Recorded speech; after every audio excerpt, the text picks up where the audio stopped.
Swa neshekeri rimwe nezviyero zviviri zvebhari neshekeri rimwe pasuo reSamaria.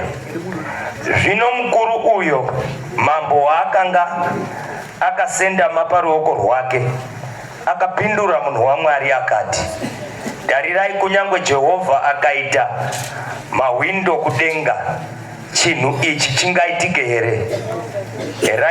Elisha akati, tarira, uchazviona nameso ako, asi haungazvidyi. Mwari akomborerwe nkwamwe mazwi ake nokuti matsvene. Haleluya, haleluya. Mangwanani anaya Mwari akuenda newe pane rimwe level.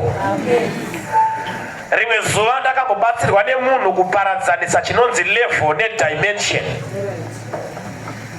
Level ordinary sector inofambwa nayo mulife yemunhu, but pane inozonzi dimension, the extraordinary part yezvinenge zvaakuzoitika. Tinotanga tiri pamastages toenda pamalevels tozoenda mumadimensions. Amen and amen. Kana ari mangwanani anaya Mwari pane kwaakuenda nechikamu chekereke ino.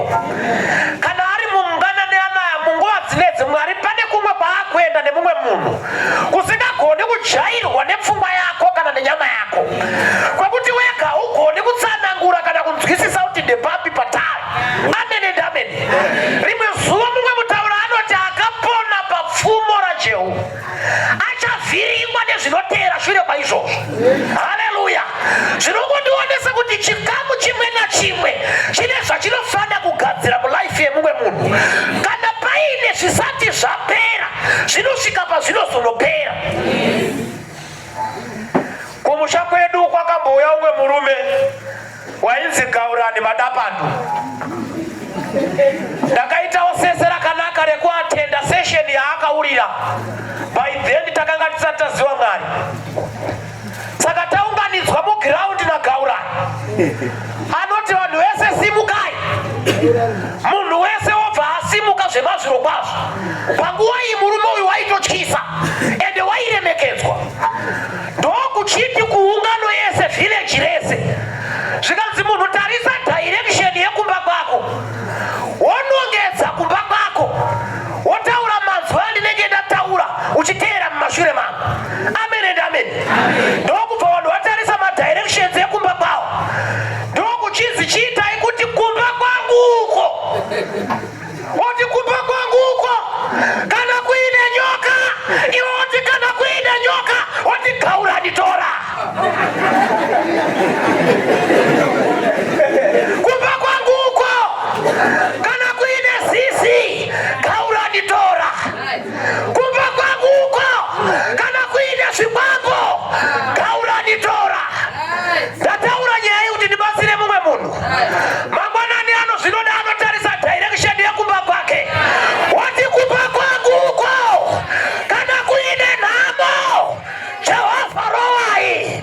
Kumba kwangu uko kana kuine urwere, Jehovha rowai.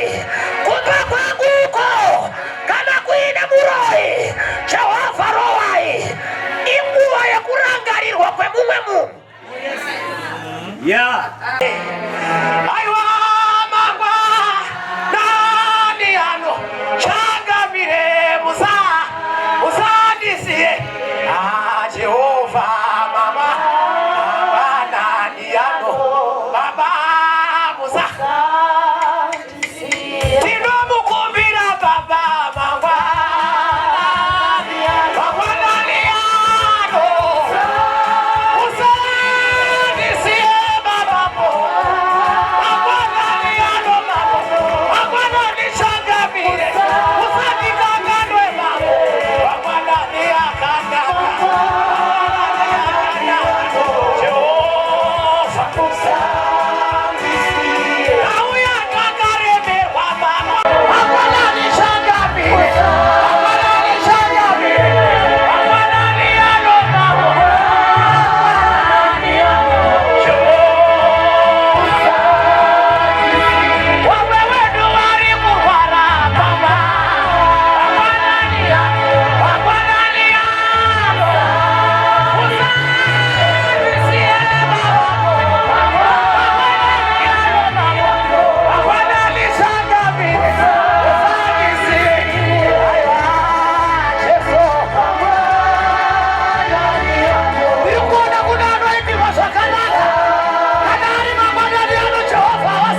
Bane wanu zvinogonekwa nemi muatmosphere yenyasha dzenyu Mwari. Zviri kumba kwedu zvinogonekwa nemi.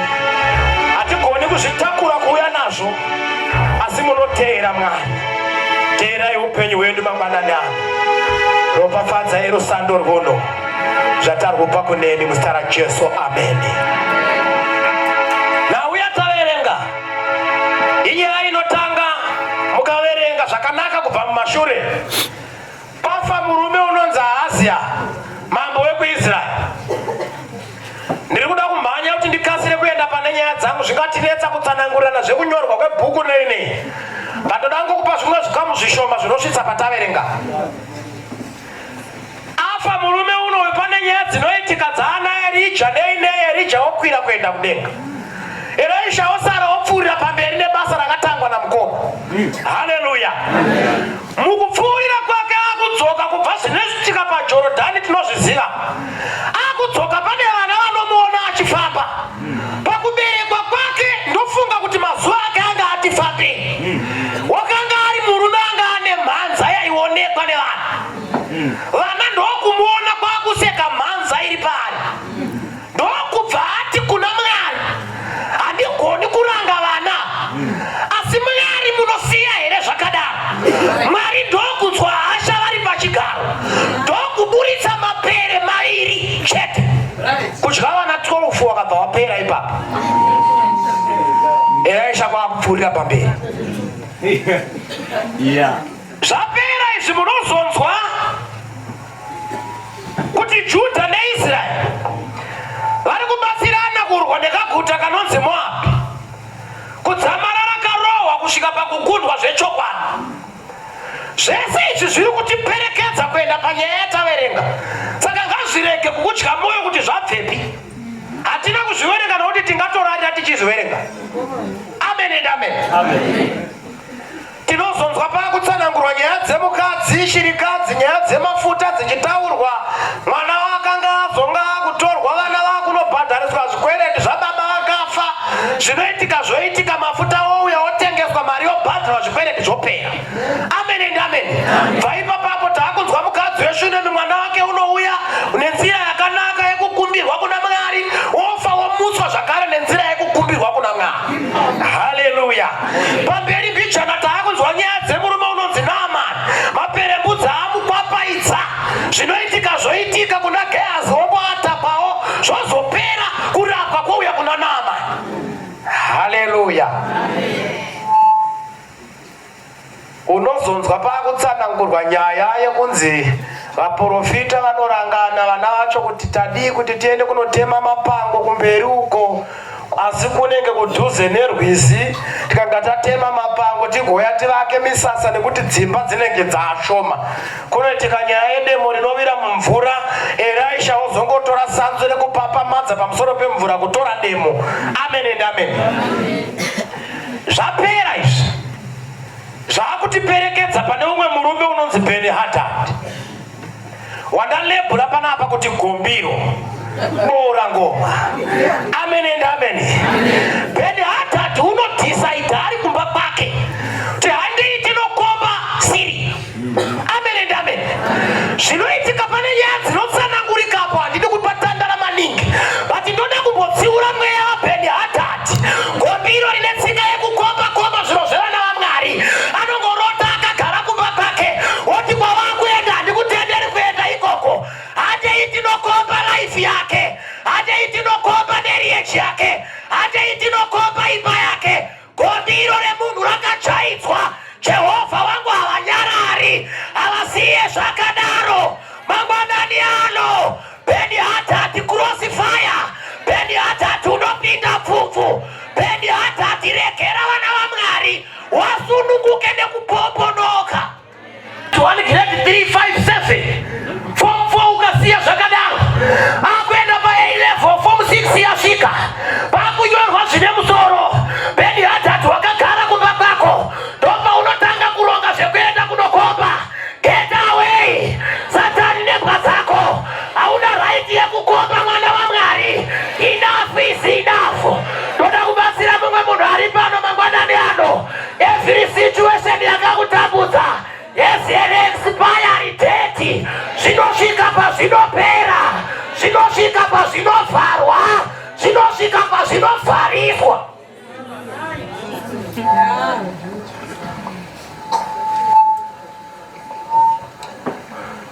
Munguva iri kukombwa kudai, nzara inochirowa rafu mukati mevanhu vakombwa. Haleluya.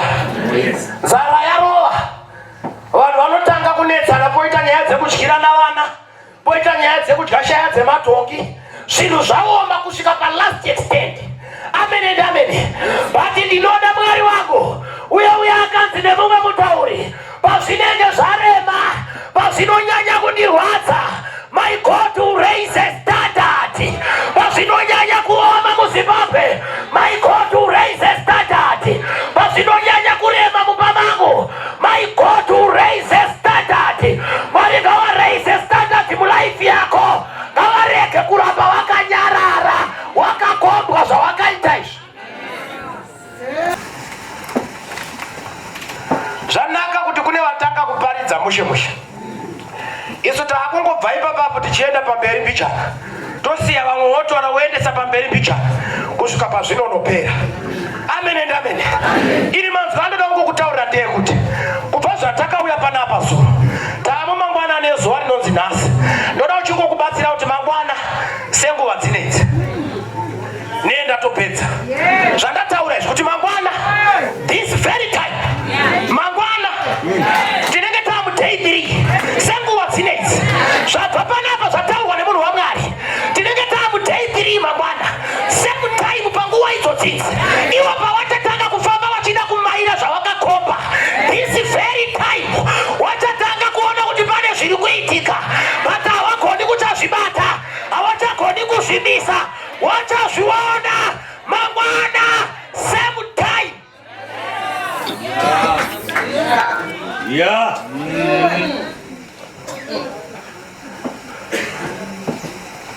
Mangwana pagedya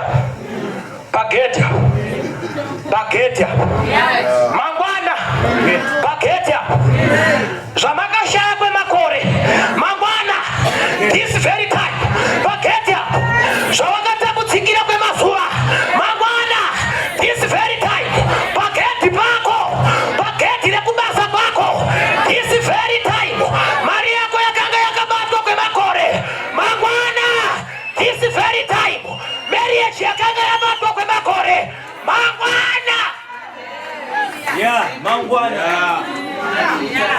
mangwana nenguva ine mangwana. Amen and amen. But ndinoda zodzo ine umwe mupengo anogara pachipfuwa chamambo, anenge akadekara achiwaraidza mambo, anobva apindura munhu waMwari chiripo ripocho, zvikanzi kana dai Mwari akaita mistake yekuvhura windo rekudenga, zvamareva zvingaitika here? Ipapo ndinoda simba rinobata Elisha, anobva atanga kubatwa nehasha, oti wakatijairira kwemakore, wakambokomba guta tikanyarara, ukakomba wana tikanyarara, but this kind of person inondisimudzira hasha, mangwana zvichaitika ende uchazviona, but pane condition. Kana waona you will never enjoy, zvichakutambudza but uchiona.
paketi baba kasishitaka kuitika.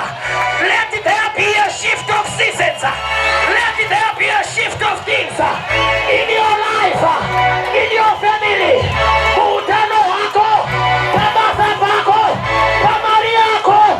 A shift of things. I speak turn around in Jesus' mighty name.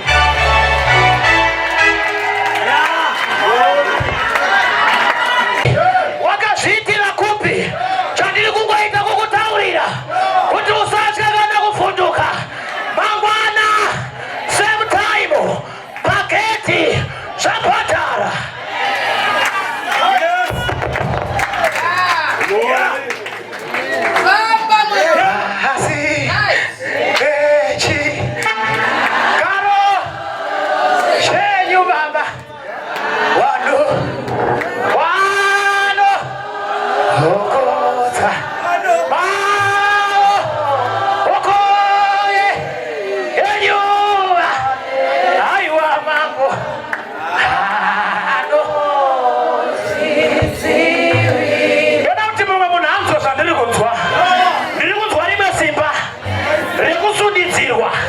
Kuna zvinhu zvinonzi zvangu zvakabatwa nevamwe vanhu vanoti handizvibati. Handisi kuti ngavabve pawakabata, ngavarambe wakabata pawakabata. Beni Hadhadhi gombiro ramba wakakomba guta, bati mukati meguta rawakakomba muchaonekwa uwepo hwaMwari. Iwe wakariunganira. Handisi kurambidza varoi kukuroya, ngavarambe wakaisa uroi hwavo. Bati mukati mehuroi muchaonekwa ruoko rwaMwari. Ngavarambe wakaisa gona, bati mukati megona muchaonekwa ruoko rwaMwari. Ngavarambe wakaisa mhiko, bati mukati memhiko ruoko rwaMwari. This time mangwana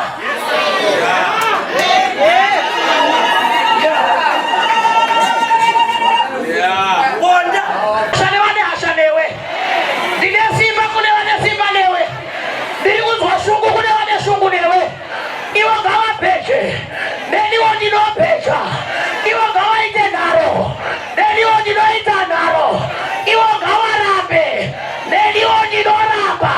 Zvavari kuti kwete naJehovha tinoti hongu. Zvavari kuti hongu nedenga tinoramba. Paidada paifaya tinotaura kuregedzwa kwezvako zvakabatwa nevakazviita.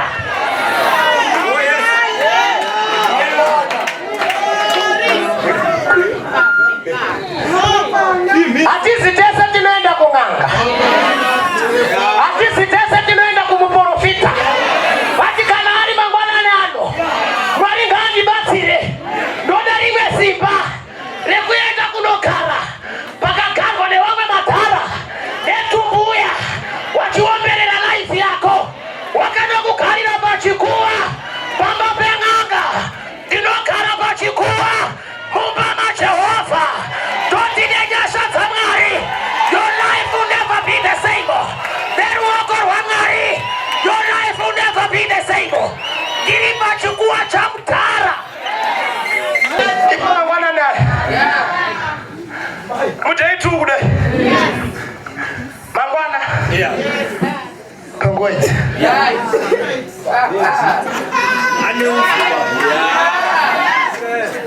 iwo wachibvisa hembe kuita mhiko dzavo murima. Sitinoita kwakachena, hembe tinobvisa, hatiregedze kubvisa. Zvavakaita ndo zvatinoita. Bati ndinotaura mangwanani ano. Mangwana same time, mangwana same time. Pagedhi repaunopinda, pazambara paunopinda napo, unosvika konde rako rakakuitira. Unosvika nyasha dzakakugarira.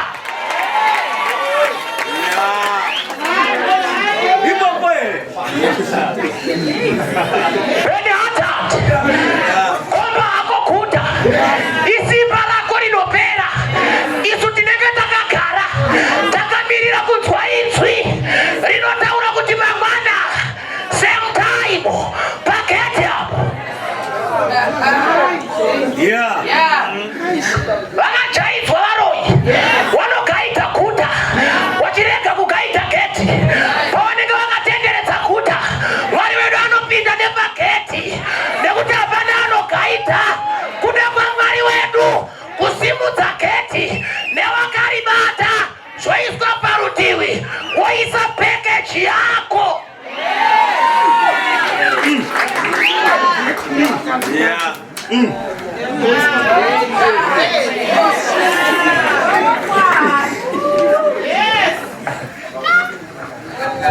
Chibereko kubatwa chako kubatwa mangwana same time packet mangwana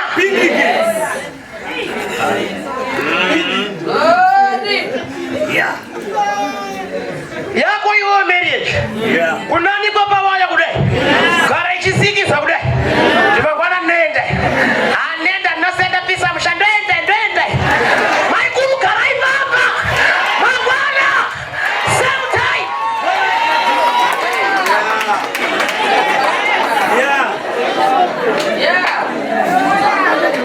wakutoita uchichaira nhamo yako ogara wakarongedza zvinhu zvako dedicated time ndoenda paofisi chaipo mubasa mako nekuti washungurudzwa namaneja promotion yaramba kutamba wakuona kunge usina zvawakaita.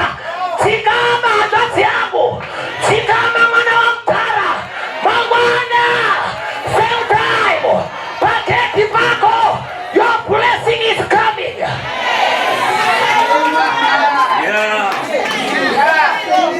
Pane kumwe kuri wako nongonzi futi refu kongoti kana tapedza chero tikazi hatichadii kamwe pano tinoenda kumwe vati patinodzoka tinenge taakutaura zvinodarika izvi. Amene ndamene hazvichashanda kumisa vanhu vaMwari kuita zvinhu zvaMwari. Chawakufana kutoita kumira iwewe kuita unhu usiri hwaMwari ujoine vanhu vaMwari vanoita zvina Mwari mukati.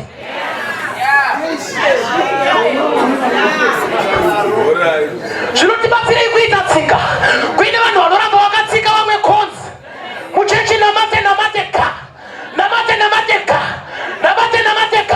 wangani wawakateteredzera panze nekuda kwako. Mambara bed hatati wakachaiswa gore rino hariziro mangwana same time pageti ipapo iwe uchiita zviite unozviona zvaita uchiti zvaramba unonzwa zvati puti zvakutanga nepamwe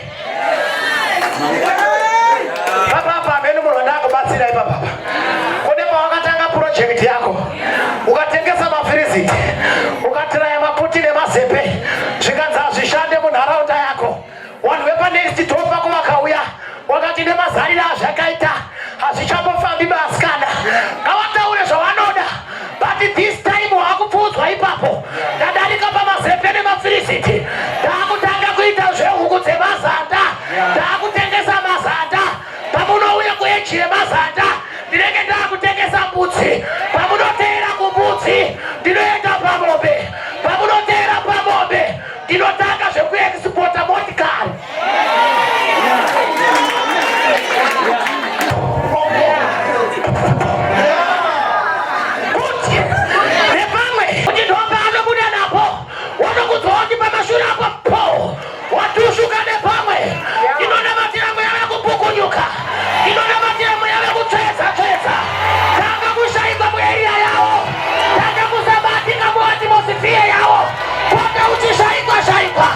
Let your name disappear in the mighty name of Jesus.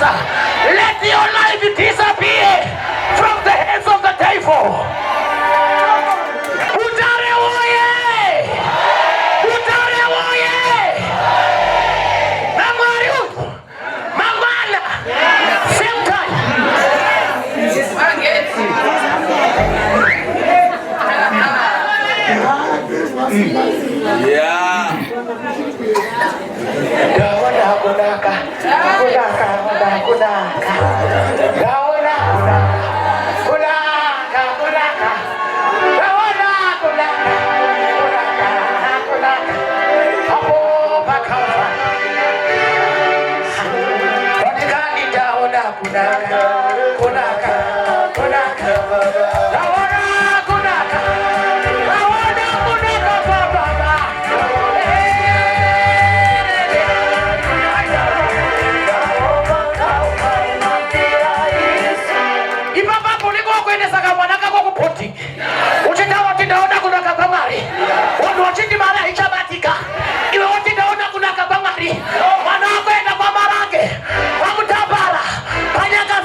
Let the new things follow your way.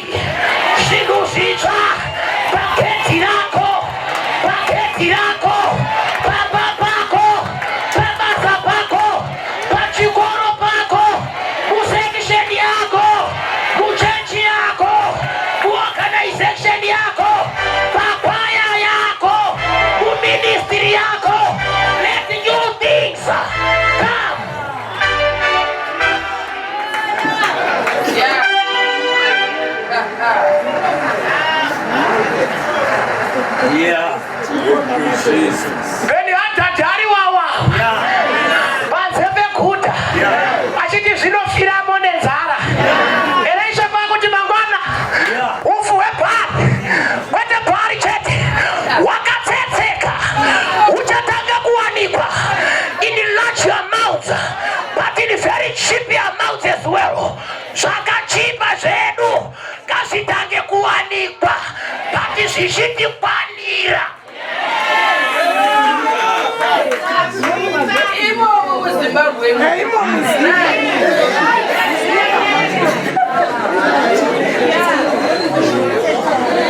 Ndiri kumboda washo kuti mangwana ndinoenda paservice station nemotikari ndisina kutarisa amount ndinosvika ndoti dirai kusvika yazara kozadza itenge.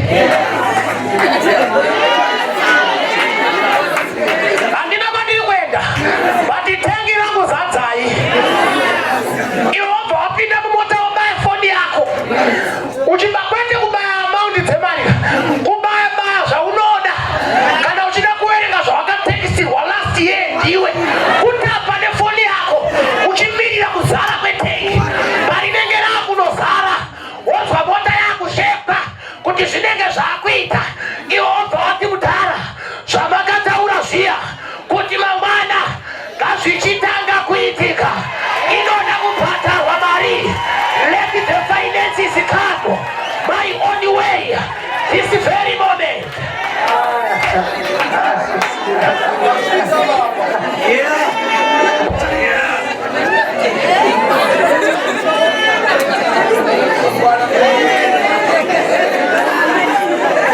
Kumba kwangu huko kana kuile namo Jehova torai. Kumba kwangu huko kana kuile keza Jehova torai. Kumba kwangu huko kana mwana zima chikoro patarai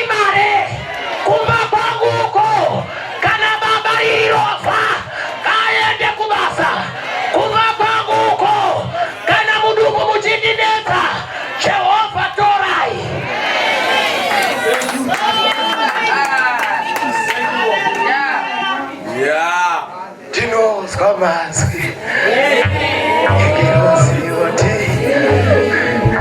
muche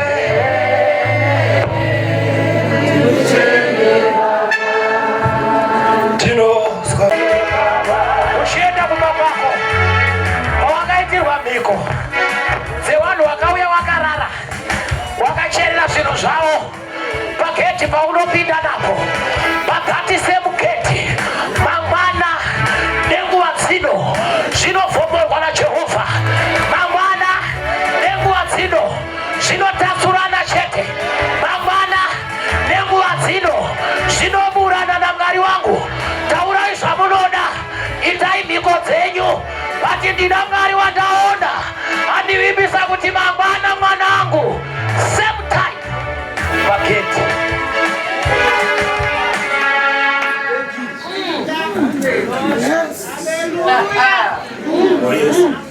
Hallelujah. Lord. Amen. Mama, pageda. Mama, palefu rekumba kwako.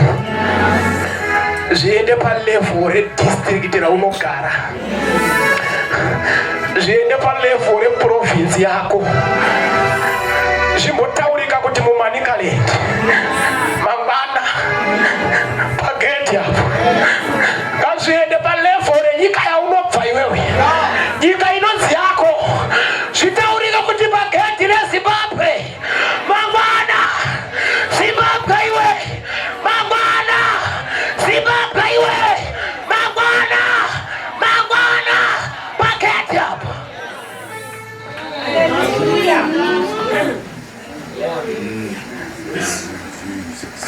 Notosvika kuenda kumba kwenyu, dzoka mubaba wakaberekwa chaivo, ana ekwe inorowa zvekuti unoita makore wakakanganwa kumusha. Uchibva panapa rova motikari, pinda mubhazi, enda kumusha kwenyu. Wataura kuti Jehovha wati mangwana same time pageti apa. Mangwana pacho pawakapejerwa kunzi ukapatsika panapa gumbo rako iyi tikudzwa kuti wapinda pamusha panapa. Jesu ndinoimba haleluya na Jesu aiwa mambo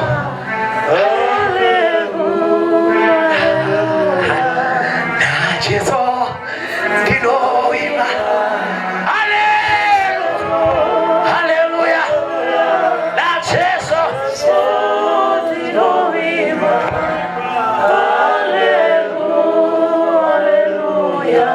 Kuti Mwari pene hatatu wakomba guta rangu, ndinotarisa kune Jehovha kumakomo kunobva rutiziro rwangu. Pene hatatu wakomba mhuri yangu, paka handigoni kumutenderedza. Ndatarisa nemi Jehovha, inzwaiwa kuchema kwemoyo. Sangana ioneni Mwari mangwana nana, tauraiwo inzwi mangwana same time mangwana same time pageti.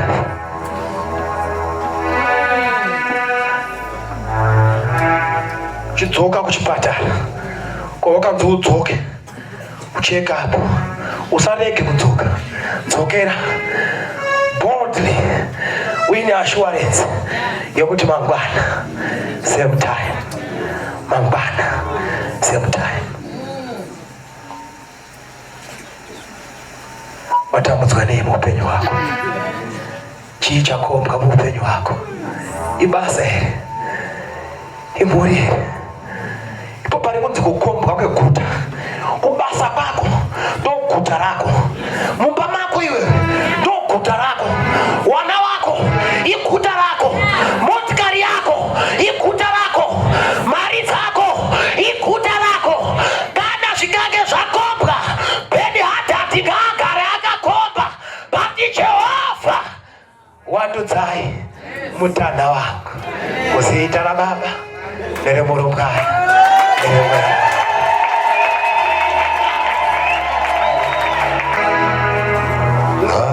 Jesu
Nguwa yakuti ukanzwa soko raMwari rataurwa usanonokera zviro, usaite tsika yekunonokera zviro. Kasira kuti Mwari, apa pane nyaya yangu, apa pane nyaya yangu, ndini ndiri kutaurwa, pane zvinhu zvangu. Mwari wenyasha otiitira zvakanaka. Ane nzeve dzekunzwa anonzwa zvinoreva mweya mukereke. Tiri mumba yaJehovha. Wakasununguka kufamba kuuya kupfugama pamberi panapa, wakasununguka kusimuka uchisvika munguva yekunamata. Takusvika munguva yekunamata. Guta rangu Jehovha.